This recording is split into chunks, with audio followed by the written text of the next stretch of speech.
Guys, ini Raka. Dia kelas 2 SMA. Sekilas, dia kelihatan seperti pelajar SMA biasa.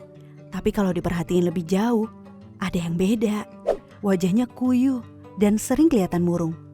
Pandangan matanya kosong, kayak orang lagi bengong. Terus, emosinya juga bisa naik turun gak jelas. Kalau diajak ngobrol, bicaranya gak jelas dan seringkali gak nyambung. Setelah diselidiki, ternyata Raka adalah seorang pengguna narkoba. Nah, punya teman atau kenal seseorang yang mirip Raka nggak? Atau pernah kebayang nggak kalau Raka itu kita sendiri? Narkoba atau sering juga disebut nafza, singkatan dari narkotika, psikotropika, dan zat adiktif lainnya, adalah istilah yang ngegambarin semua bahan atau senyawa yang bisa menyebabkan penurunan kesadaran dan bisa mengakibatkan ketergantungan kalau digunakan dengan tidak sesuai. Penyalahgunaan narkoba bisa membuat kita kecanduan yang akhirnya bikin kita terus-terusan mengkonsumsi narkoba dengan jumlah yang makin banyak pula. Dampak kecanduan narkoba bakal dirasakan oleh otak kita, terutama otak bagian depan yang fungsinya mengatur gerakan, ucapan, perilaku, memori, emosi, dan kepribadian kita. Kita jadi nggak bisa berpikir jernih, gampang lupa, dan sulit berkonsentrasi. Emosi kita jadi nggak stabil, jadi gampang marah-marah atau ngamuk-ngamuk. Keluarga dan teman juga bisa jadi frustasi ngadepin kita yang kayak begini. Yang bikin serem, fungsi otak kita belum tentu bisa pulih lagi, walaupun kita udah berhenti menggunakan narkoba. Nah, bayangin sekarang, kalau ini terjadi di masa pandemi kayak sekarang ini.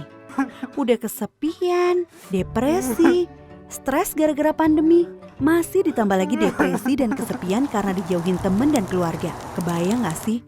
Kita ngajakin teman untuk mabar game online, tapi gak ada yang mau. Bukan karena kita jago mainnya, tapi karena takut pas lagi asik main, kita tiba-tiba ngegas gak jelas cuma gara-gara hal sepele. Males kan? Bukan cuma itu, dampaknya ke tubuh kita juga bisa berbahaya loh. Beberapa hasil penelitian bilang kalau penyalahgunaan narkoba bisa berdampak pada penurunan kekebalan tubuh kita. Akibatnya tubuh jadi lebih gampang terserang virus.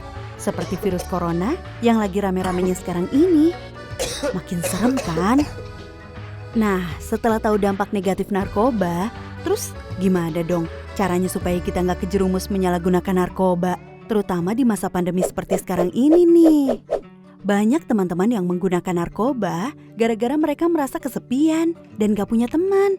Jadi mereka gak punya tempat curhat saat stres.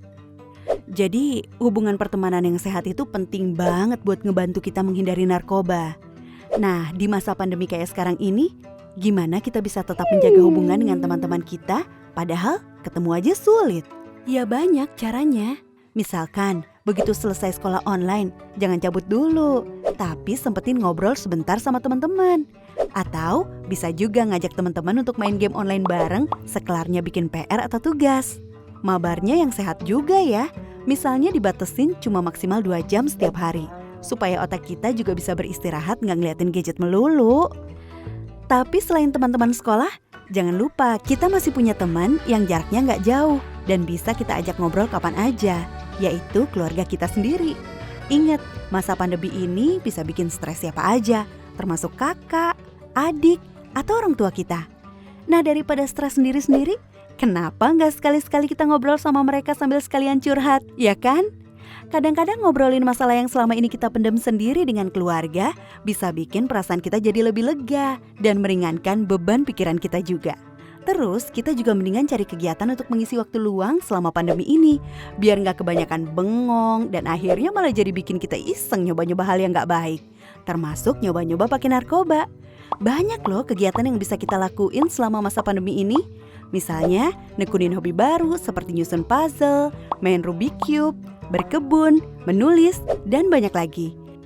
Atau belajar hal-hal baru di internet, misalnya belajar main alat musik, belajar menggambar, belajar masak, dan lain-lain. Atau video call sama teman-teman untuk ngebahas konten terbaru dari YouTuber atau selebgram favorit. Atau bisa juga melakukan kegiatan religius, hati jadi tenang.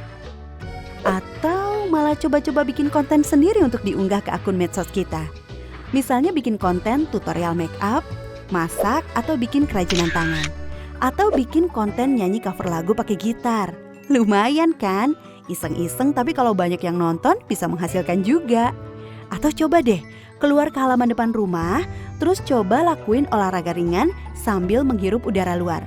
Pasti pikiran kamu jadi lebih segar dan suasana hati kamu jadi lebih positif.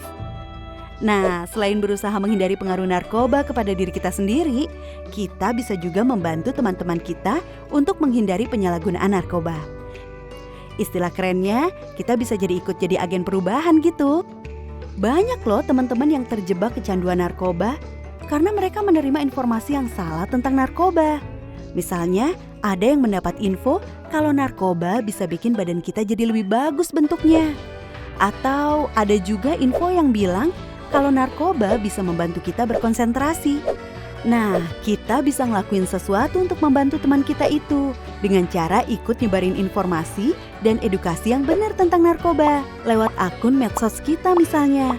Dengan begitu, kita membantu teman-teman kita untuk mengambil keputusan yang benar juga. Tapi yang paling penting, kita harus bisa nerima diri kita sendiri apa adanya. Salah satu alasan utama banyak teman-teman kita yang terjerumus menggunakan narkoba adalah karena mereka takut nggak diterima di lingkungan sosial atau takut nggak diakui oleh teman-teman. Kita harus bisa cinta sama diri kita sendiri karena tiap manusia itu istimewa dan unik. Dan kita nggak perlu penilaian orang lain untuk tahu seberapa istimewanya kita. Kita bisa jadi keren tanpa harus selalu ikut-ikutan orang lain kok. Jangan takut untuk bilang enggak sama teman-teman kita yang nawarin untuk pakai narkoba. Dan gak usah takut kehilangan teman gara-gara itu. Teman yang baik pasti akan ngedukung kita ngelakuin sesuatu yang baik juga.